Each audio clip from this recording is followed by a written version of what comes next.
Cheers.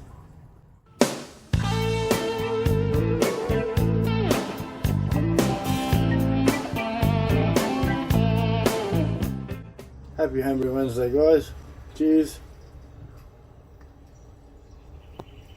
I ended up doing had a big brew day on Saturday night, and it went extremely well. I'm very impressed. I used my new mash tun, and it was amazing. It went really well. A lot better than the brew in a bucket, trying to maintain heat levels because I don't have any heating at the moment.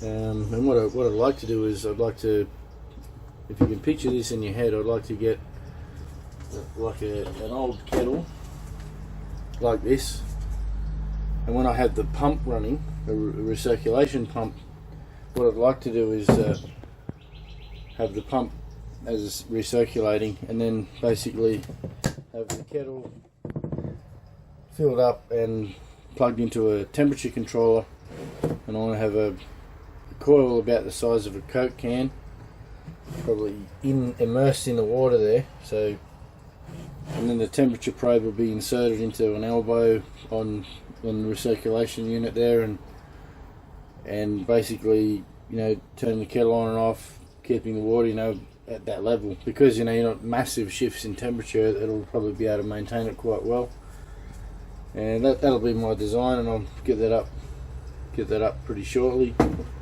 and I think it'll work very well, because the just with the mash tun you see over here, I usually store it like that. Don't put the lid on. I put sort of rags over the top of it and stuff, just so I want to put the lid on and let it go mouldy. Yeah, so I mean that's my plan, and I think that'll work very well. And the I've got some footage here of the brew day, which I'll show you shortly. This the old mythical kit and kilo. I'd never do. I've got to stop calling it a kit and kilo. It's not a kit and kilo. I just habit of saying kit and kilo because the can and sugar, but it's not that crude and basic like the beer troglodyte. The old brew guardian looking after things as usual.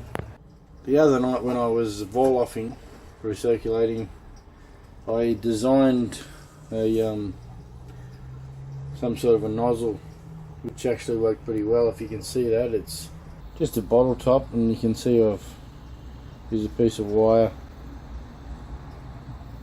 just to sort of disperse. I didn't want to disturb the grain bed too much. It's just a bottling tube onto a funnel, and I poured my jug into there and had that sort of just sitting on the surface of the wort, so it blew out sideways. And as the grain bed settled, it really, you could see when I started to sparge, I could see about an inch of clear water on top of the grain bed, and it started really clearing out really nicely. The oil grind I did the other night, when I added my first top edition, the 60-minute night, it was a Columbus, and I worked it out on Beer Smith at about 14.5 grams, and I had a 20 gram little packet there, so I just went, yeah, why not, threw it in. So probably bump up the IBUs a little bit, but it's all good.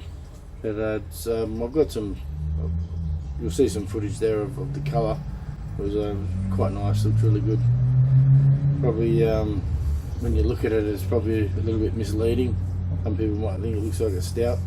The old chocolate malt, it does the job. But in the end, everything went really well, and I'm very happy. The brew day was a success. I managed to hold back on my intake of alcohol while I was doing it. I always had a beer, but instead of having 20 beers, I had about 2 or 3 during the whole thing. So without further ado, I'll leave you with that footage, and say happy Homebrew Wednesday, and cheers guys, see you next week.